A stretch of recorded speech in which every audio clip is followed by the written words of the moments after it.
He's not getting that 50p extra, because that 50p extra is a lot when you look at it at the end of the month, and it's a lot of money. And to be honest with you, you don't need that 50p extra. There's nothing you're doing extra. You're not doing anything extra. You're just coming to say, oh, can I please have 50p extra? Like, you've got a plan to do something with that, but that doesn't work with what we're doing. We have to be in it. We want to talk from the outside. Yeah.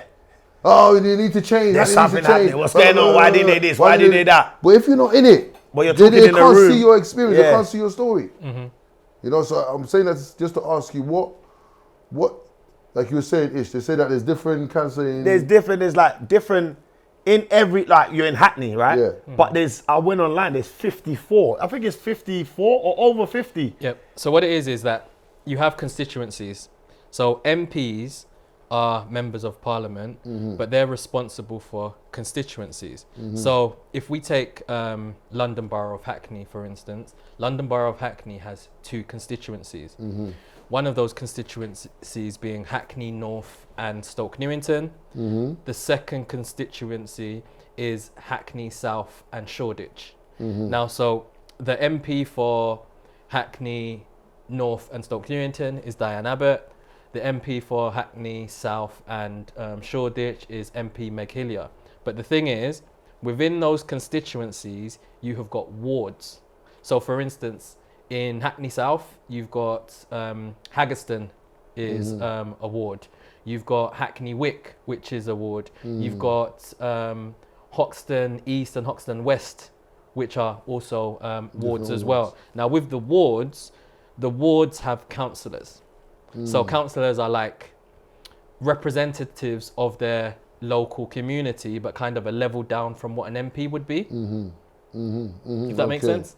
Yeah. So, and then you've got wards that have either 2 councillors or 3 councillors. So for instance, I'm a councillor of Hackney Wick, and Hackney Wick has 3 councillors. So I'm one of the 3 for Hackney Wick, if that makes sense. But then you've got other wards that only have 2 councillors. And the thing is, you may not necessarily be from the same political party in a ward.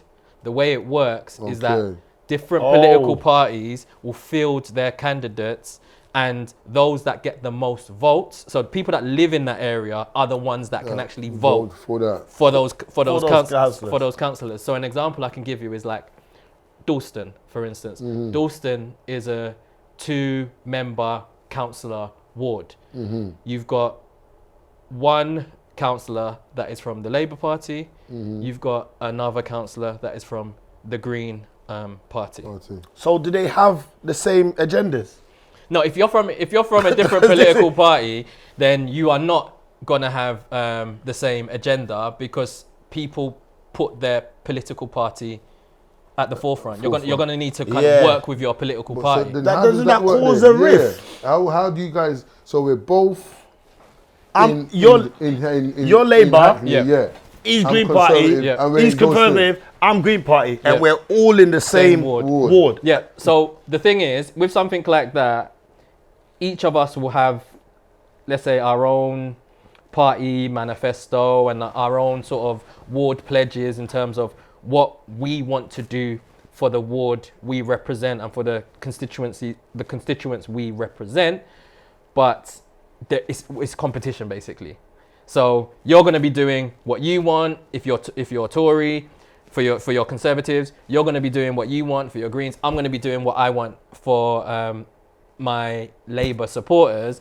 But overall, we'll be planning to do the best we can do for our constituents, but probably get another person that is from our party to replace you, and vice versa. So the aim is to replace the person? The aim is to get representation from your party. Which makes sense, because then it's like free guy. There's one agenda, basically. So for instance, let's say we're all from the same ward, but we're from different political parties. There will be some things that we see eye to eye on. So let's say, for instance, that there's a serious crime within the constituency and stuff like that, or there's misconduct with the police and stuff like that. We can come together on those sorts of things to see a consensus in terms of how we deal with those things. But if there is something that is more pertinent to your political party that is opposite to what my political party would try and champion, then yeah, we won't see eye to eye on those sorts of things. Hey, that's what we call real politics, isn't it? You see that, yeah? Now, let's take transferable skills and let's try and see. I'm just thinking out loud, yeah? So why don't black people, yeah, so-called gangsters and so-called rude boys from each ward have like a councillor that represents, you know what I'm saying? So we can control certain bullshit that's happening in the streets. That we feel is affecting us. That's affecting our community direct, because if everybody's doing madness, because at the end of the day, you've got different wards, different councils that's representing, okay, the whole of the United Kingdom, for example, right? So, you know, we're thugs. They say black people are thugs, they this, they that. There's no organisation. Even within the criminal, I don't want to promote criminality, but if we can come to some sort of understanding where there's no one gets killed, where the kids don't get killed for rubbish.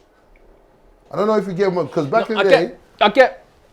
I get what you're saying, and I guess with what you're saying is probably how things were before we had proper politics and proper governments and stuff. Like you had gangs and gangs, like in that. if you take New York, gangs for of example, New York, for instance, people were controlling certain sections and stuff like that. But when you've got laws in place, rules need to be followed and things like that. So you hope that you'd have to do it via politics and what is in local government in terms of what is in the country, as opposed to doing your own thing. Yeah, doing your own.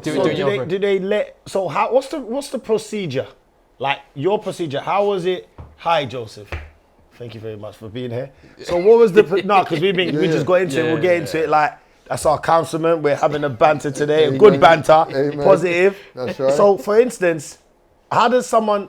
You didn't just. Did you wake up one day and say, "I want to be a councillor"? No. I fell into politics, to be honest.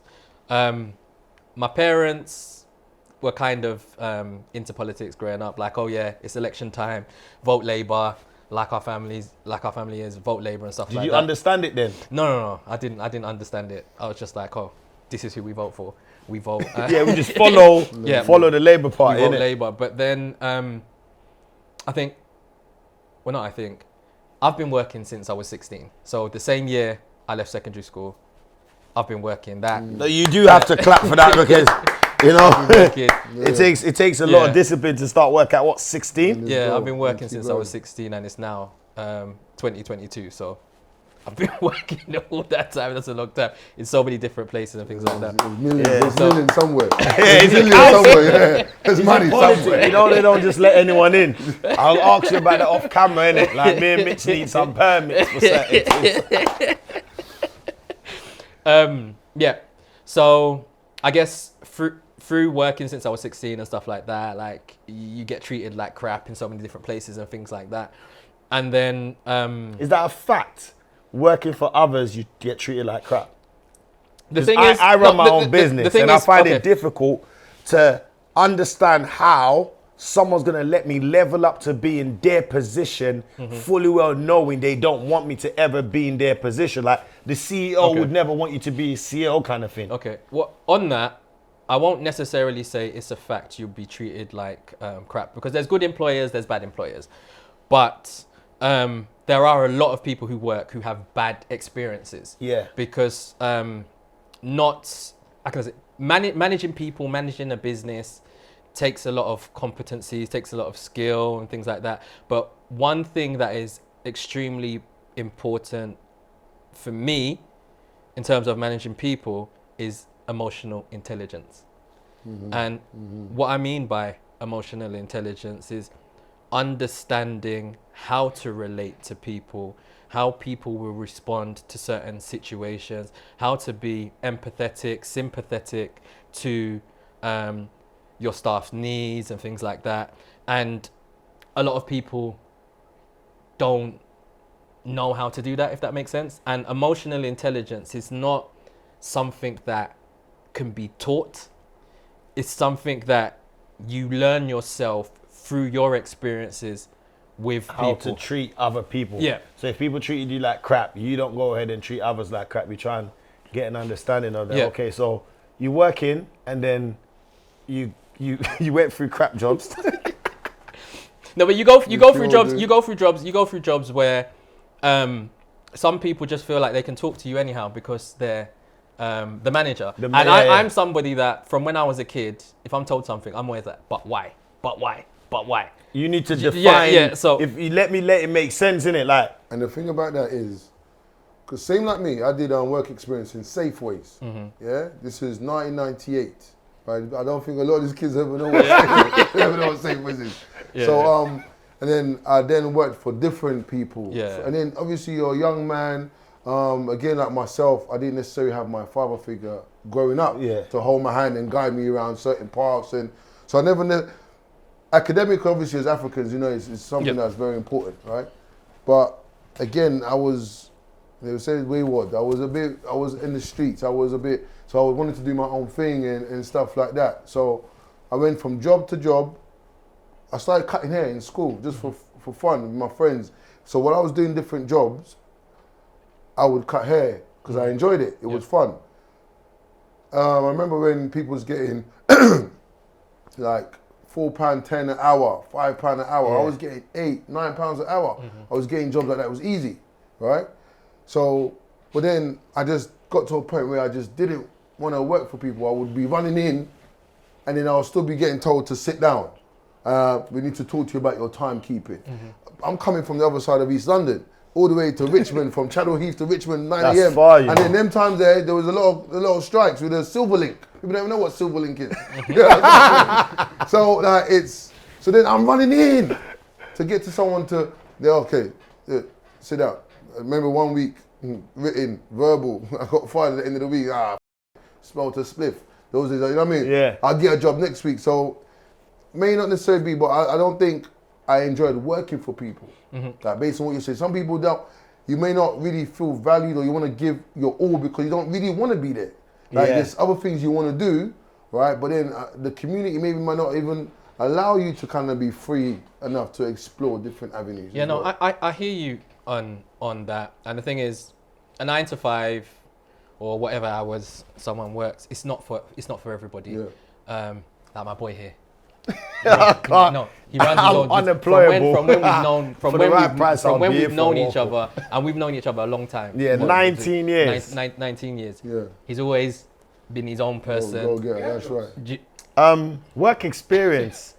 I did a work experience I did school work experience, Blockbuster Video. No, the first one I did was TK Maxx in school, and I got. Yes, he was doing what he wasn't supposed to be doing. Doing what we were supposed to be doing, putting clothes that were meant to be on the racking inside our trousers. Got sacked for my work experience. I knew that wasn't for me, misbehaving. And then the next work experience you have school one and you have college one. College when I got Blockbuster Video, same sticky fingers, taking tapes and everything. Got dashed out of that one as well. The only other time apart from that I tried something was, like when you just feel like, it was like someone told me, oh, you can't have a job, you can't. And I was like, yeah, I can. So I think it was my missus. And then I went to go and apply for one job, like this first time when I was trying to get my head proper right. I applied for something in like Dagging, and then people that, they give you a van and you drive around, dropping off machinery. I never went back, bruv. I did one day, bruv. I never, I want to do everything possible with unknown times. I'd rather give 17 hours a day.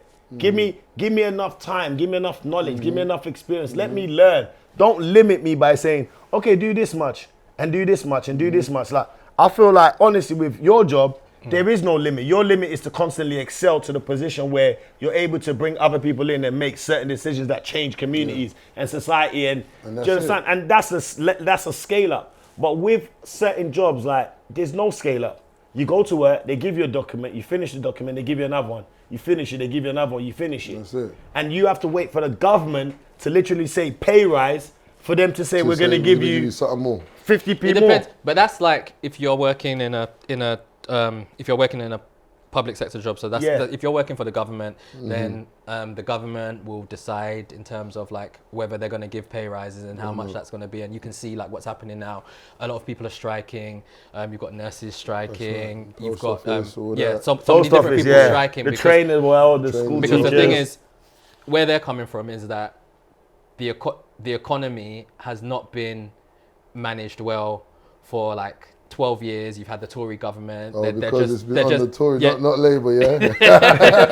Labour Party. It's the Tories that have been in government for the last years. The captain of the ship has been the captain of the ship. That's it. And the thing is, you've had loads of different issues. You've had Brexit. You've had COVID. You've had the financial crisis in 2008. Like there's just been so many different things.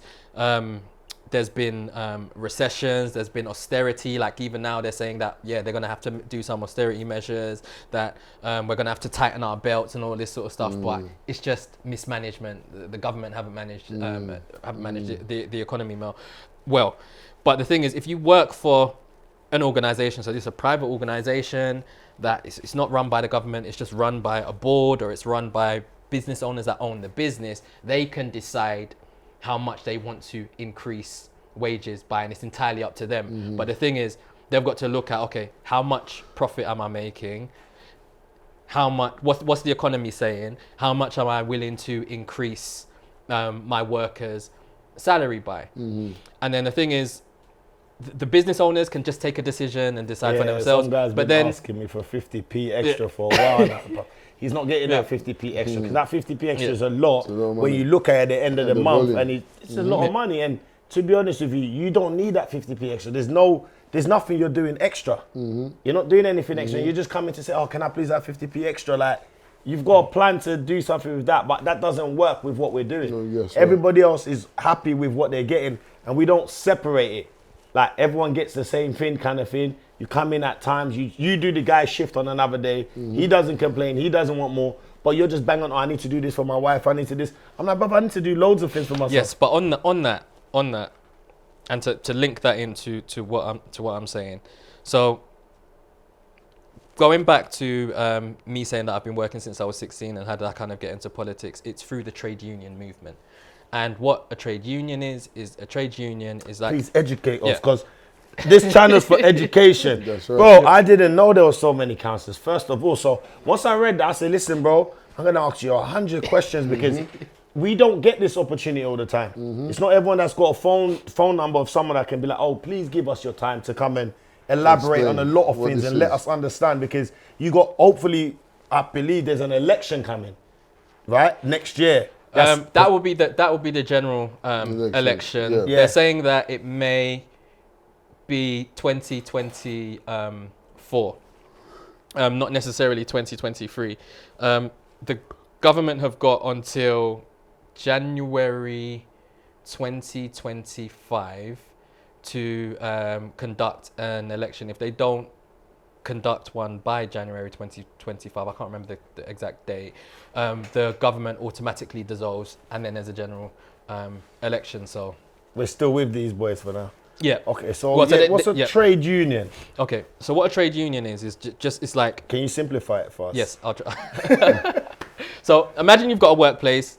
Let's say you've got a workplace, you've got McDonald's, and you've got various staff in McDonald's that work in that sort of McDonald's store. So you've got the people that fry the chips, you've got the people that mop the floor, you've got the people that do payroll, the people that manage the staff, all of those sorts of things. So that's just an organization, that's McDonald's. Now, let's say within that McDonald's, you've got a group of people that are not happy, a group of employees that are kind of not happy with the way they're being treated. So maybe they're being bullied, they're being exploited, they're not being paid well and stuff like that. There's health and safety breaches within the store and stuff like that. So these people decide, okay, do you know what?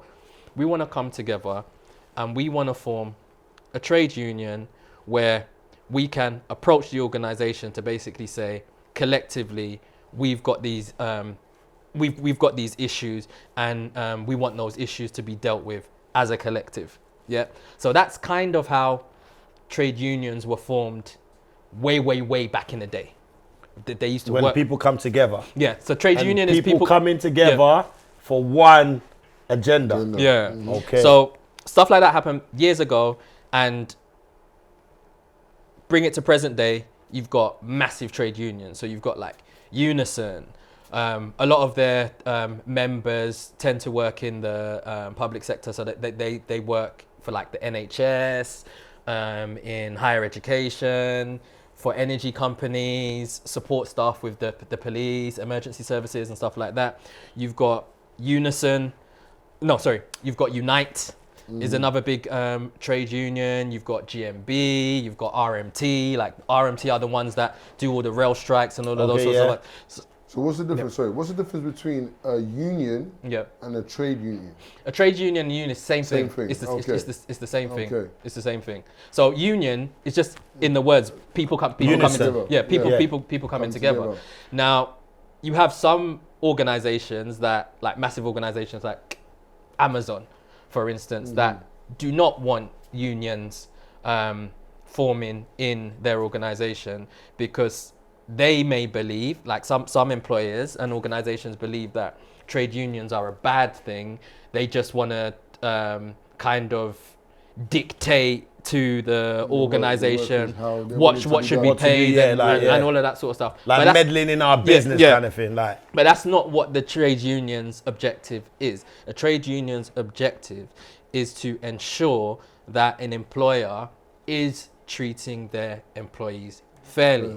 And the thing is, if you are an organization that has a recognition agreement with the trade union, so a recognition agreement is just like a sort of contract between the trade union and the organization, that we're working together to ensure that members can come and, well, the trade union on behalf of its members can negotiate with the employer on like terms and conditions, contracts, pay. An organization working with a trade union is a win-win. It's a win-win for the organization. It's a win-win for the employees, because the employees will feel like the employees will feel like their concerns are being taken into consideration. The employer doesn't have to do everything the trade union says. Doesn't have to agree. It doesn't have to agree, but by working with a trade union, it allows the organization to flourish. It prevents like how can I say this? Serious issues and lapses happening, like serious health and safety issues and things like that. Like with kitchens and restaurants, you have NCAS. NCAS is like the people where you must register with. And then you've got them, and then they send you booklets on what to do, how to do it. They send you stickers. And this is basically things that to keep up with how your kitchen should be run. So as long as you follow those things, and then they'll tell you, look, your staff need to get this health and hygiene. And the better health and hygiene they get, the better position they can be in terms of the kitchen management. So someone that's got level 1 might not be able to deal with this, but someone that's got level 2 might deal with this. I'm on a level 2.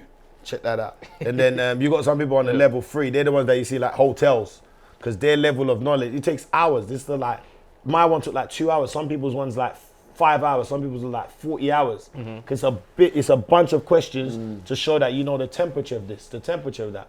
And when you're dealing with food, it's very important. So I get why you need governing bodies above so many things. Otherwise, that's why they go around giving hygiene ratings, the councils, because they'll come and be like, that's not good, that shouldn't be there. And you can basically, they wouldn't give you a chance. Some people say, oh, I'll let you fix it. Some councils will be like, nope, straight away now, you're going from a 5 to a 1. And when you go down, you can't have certain things anymore. So if you went below a 3, all your Uber, delivery, Just Eat, all your tablets leave. They do not give you a tablet if you have less than 3. So yeah, man, it's true. So trade union, how long were you with the trade union for? So when I was working in retail, I was working in a Nike store. So I was just getting into constant issues with management and stuff like that. And I was like, do you know what? Let me join a trade union. Which trade union is the appropriate one to join for the retail sector? So I joined a trade union called Usdor.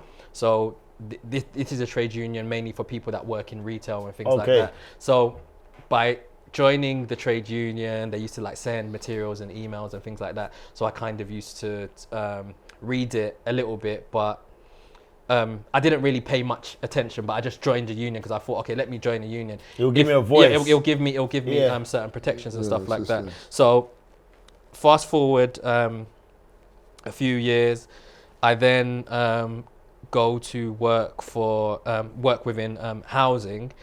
And okay, hold on, wait. Now, joining the trade union, yep.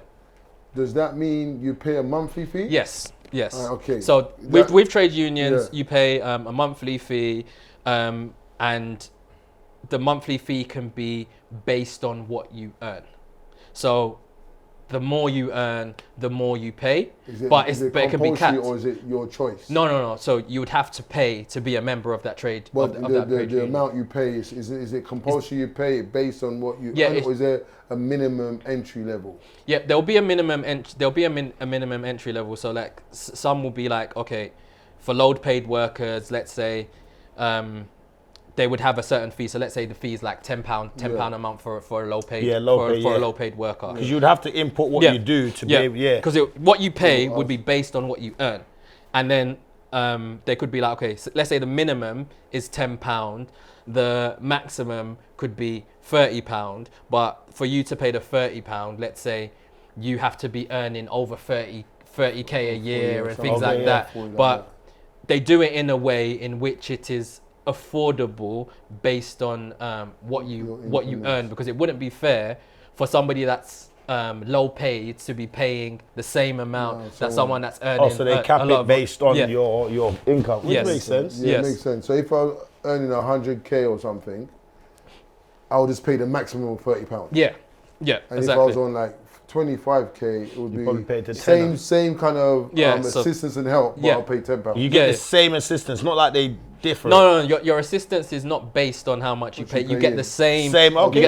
You get the same level. You get the same level of the assistance. money just to use to run the organisation. Yeah, just to run the trade union. Yeah, and all of those. So would you advise a lot of people? Is it does your business encourage you to join a trade union, or why wasn't that something that when you sign up they just add you to a trade union, or why did you have to go look for it yourself? Because the thing is with trade unions, it's voluntary for you to choose to be part of a trade union or not. With the way the laws, the employment laws are set up, an organisation can't compel you to join a trade union, nor can a trade union compel you to join their trade union. It is your choice. But to be careful, both trade unions and the employer will not try and like impose you join the trade union. But if they've got a joint recognition agreement, they will make sure that there's resources available to inform you that there is a trade union in place. So for instance, let's say you're working for you're new to an organization, it's got a recognition agreement with the trade union.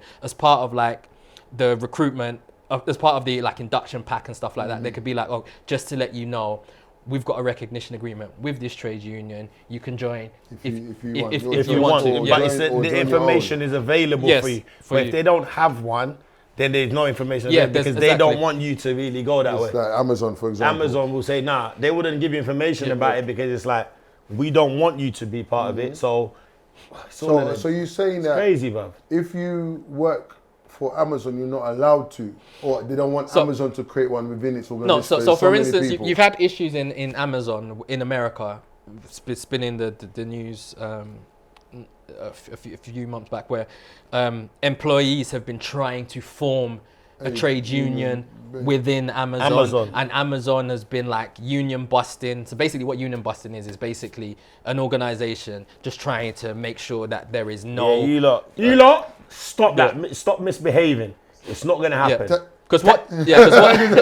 Boy, you better get your ass back to work, boy. You want to keep this job, boy? I can't fear my mum. She's got nothing but absolute love for me. If I need help and support, I go there. If I need it, so it's like, why fear God? Yeah, we know that a mom can slap me at any point, at any age. It can inflict pain and harm and hurt, but I want to serve her in such a way where she doesn't need to.